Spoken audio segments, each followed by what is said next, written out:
So one of the things that invariably comes up are CSS rules. What do I mean by that? Well, what if there was some conflict here? So let's go over here and we're going to go back to our code.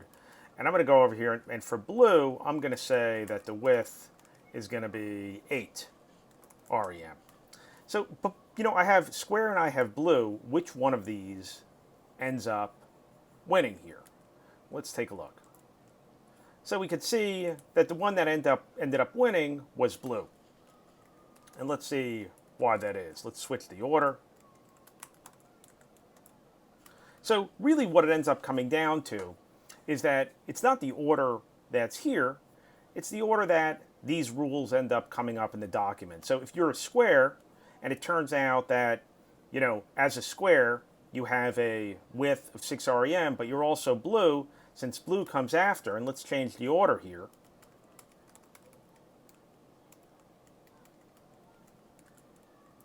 Now we'll see that it ends up changing. So it's actually the order that the CSS ends up, showing up in the document. Sometimes this could be tricky. There's some troubleshooting that you'll end up doing. Let's move this back. Let's look at something maybe a little bit more common because, again, this is a little bit silly. Why are we setting the width for something that we really just want to set the color for here? But let's look at one more. So let's say that we actually put some inline styles here. And I'm going to put an inline style, and I'm going to say background color. And I'm going to change it to Dodger blue. And again, all this is a rule, which is what this is here. And if I end up doing that, I'll see that Dodger blue will end up winning. And it's not because we're putting this after here. That doesn't really matter. Really what it ends up coming down to is that inline styles will end up trumping styles that are in the style sheet. So it's the most recent one, or the latest one that we ended up putting in the style sheet. And also we see that, these local styles will end up trumping these other ones. Let's just do one more thing here. We could have a class. We could also have an ID. So I'm going to give this an ID, and I'm going to say the ID of this is going to be, let's say the ID is Dodger blue.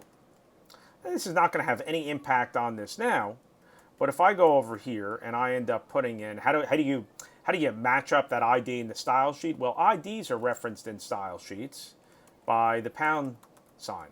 And really what these are, and I should have mentioned this earlier, these are our selectors. So when we end up putting in our style sheet something like square, blue, red, green, these are selectors.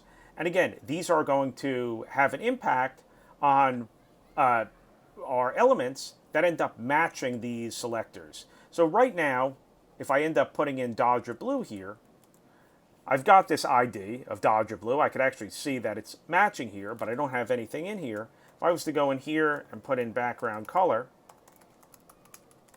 of Dodger blue, I would see that the ID would win. And really what it comes down to is that this is considered more specific. An ID is more specific than a class.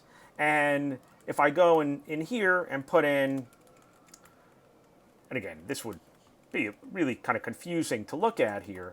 But let's just go over here and we're going to put an inline style. And the inline style, let's really screw things up by making it tomato. And what we're seeing here is that it's going to be the inline style that's going to win. You can also see it on the style sheet here. If we take a look here, we'll see that the Dodger blue is crossed out, saying, hey, look, yeah, I see that this matches, right? This selector matches this element, but hey, look, you got something in line, and the inline will actually win the style contest.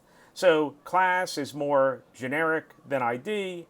Inline ID is more generic than style. So style will end up, winning out the style rules. This is something that, again, with experience, you end up getting used to.